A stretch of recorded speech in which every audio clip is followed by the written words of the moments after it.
about raising, having to raise it. I understand why you're raising the rates now because of that.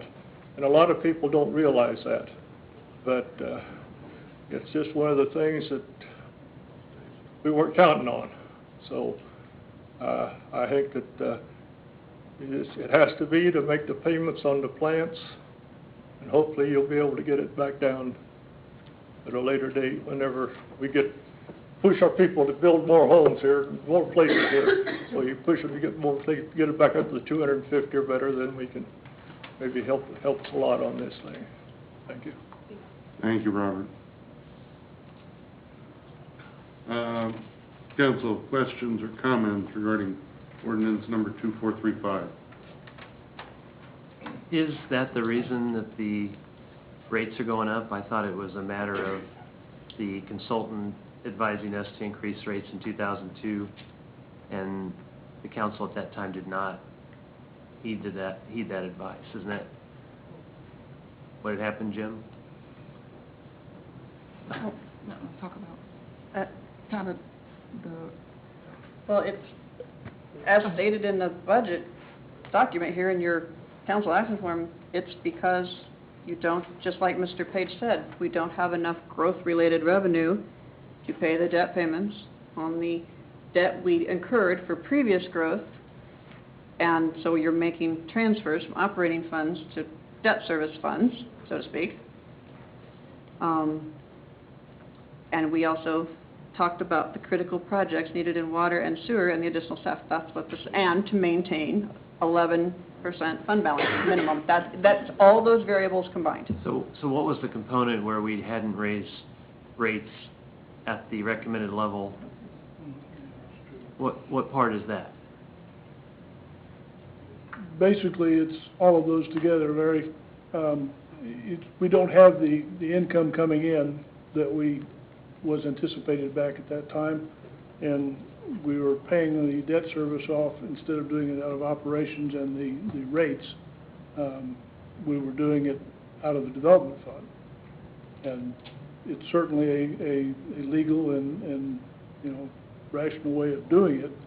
But in the event that the growth stops, then you're stuck with having to raise rates in a hurry, which we've been doing, in order to catch back up. And that's essentially what's going on. So in 2002, I think it was when that rate study was done, the recommendation back then, before the big growth occurred, was to increase rates, right? At a 4 to 5% clip. It's something like that. Even without any development, right? Yes, because the recommendation in the industry across the board is that you normally pay debt service and those type of expenses out of operations rather than out of development funds. You don't want to rely on growth, but it comes out the same. Okay. Anybody else with questions? Well, I was going to say there was an over-reliance on growth-related revenues at that time. Yes. Yeah. We were basically financing our city's operations with new permits, with new taps, and you can never really budget for that. I mean, that's very, very difficult, and it's kind of a risk. I did have as much as I hate seeing individuals paying more for water and wastewater in this community, it is a service fee, it's a user fee. I would like to say that probably the largest customer that we have with regard to water rates is either USD 231 or New Century Air Center. They're darn close to each other. And so those aren't residential customers. Those are other outside entities. I will vote for this ordinance, but I think that we need to look at ways to generate outside revenue, sources of revenue through property tax distribution to commercial entities that will allow us to defer this in the future. I would like to see this come down, as Bob had mentioned, as quickly as we possibly can. Any other questions or comments? I did entertain a motion. Move we pass ordinance number 2435, amending Title 13 Utilities, Chapter 13.5.010 and 13.40.010 to increase water and wastewater rates. Second. Motion Harrison, second Freeman, that we pass ordinance number 2435, amending Title 13 Utilities, Chapters 13.15.010 and 13.40.010 to increase water and wastewater rates. Freeman. Yes. Roberts. Yes. Podovich. No. Harrison. Yes.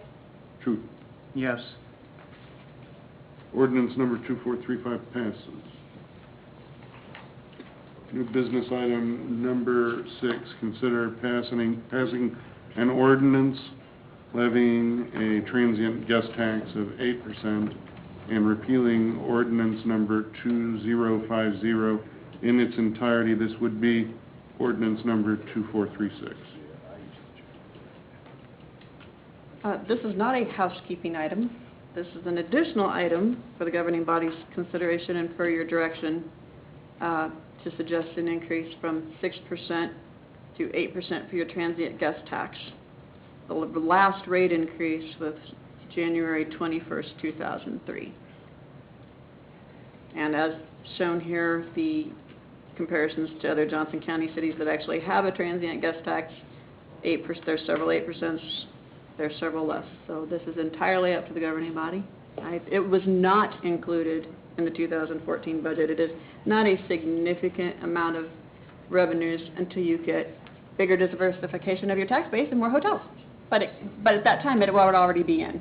And this is revenue that can only be used for specific. Only used for your Charter Ordinance 18 for economic development type Okay. activities. I would like to open the floor at this time for public comments, if there are any. Please come forward. That being the case, questions or comments from the council?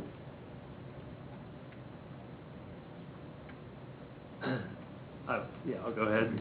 Okay, go ahead. What is the amount of money that is generated currently? About $30,000 a year.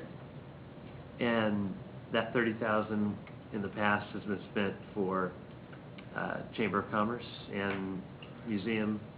And Start. EDC's been in and out of that fund.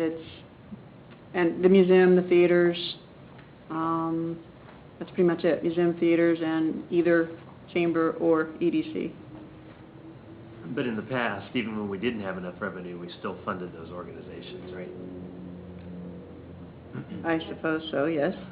So I guess, to me, the benefit, the greater goal would be to reduce the tax entirely. And, For transient guests? yeah, the best way to sell more product is to reduce the price. And if you want to gain a competitive advantage to these other cities, I'm sure other hotel chains would love the fact that Gardner doesn't have one. Why follow the crowd on this? It's a tax. Doesn't matter if it's, people traveling through Gardner or, more importantly, sometimes I guess it's family members of people who live here, right? So I don't see how anyone can get excited about a tax, even if it's a tax on someone else. I have no input. It's a discussion To me- with the governing body. To me, it just, it'd be a real leadership advantage for Gardner not to have a tax, and hope that another hotel comes in and puts a several million-dollar hotel that we get property taxes off of that go into the general fund, rather than, in the past, we've debated on whether the funds for EDC and Chamber of Commerce really work to begin with. Well, you do have a strategic goal of economic development, and this fund can only be used for those types of activities. So to give it up would be giving up a funding source for economic development, which is one of your strategic goals, and will diversify the tax base to draw down all these other things we've discussed tonight. But how much money would we gain if we got a new hotel? Especially one that could advertise that there's no guest tax. I don't know how many hotels you stayed in, Larry. I stay in hotels way too much, and I'll be perfectly honest. The vast majority of individuals, especially when it comes to conventions and that kind of traffic,